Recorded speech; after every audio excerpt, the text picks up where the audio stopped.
तू खरंच ग्रेट आहेस सुरक्षा दीदी. अगं, घरची परिस्थिती सुधारण्यासाठी तू तुझं प्रेम सोडून पृथ्वीराजशी लग्न करायला निघाली होतीस.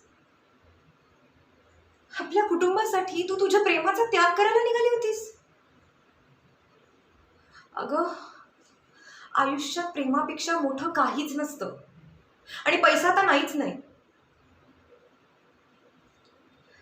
पैशाने आयुष्यातली सगळी सुख कदाचित मिळवता येत असतील, तात्पुरता आनंदही मिळवता येत असेल, पण समाधान तो कसा मिळवशील? नाती कशी मिळवशील दीदी? माझं ऐक. पृथ्वीराज आणि त्याच्या कुटुंबाला कसं तोंड द्यायचं हे मी आणि आई बघून घेऊ.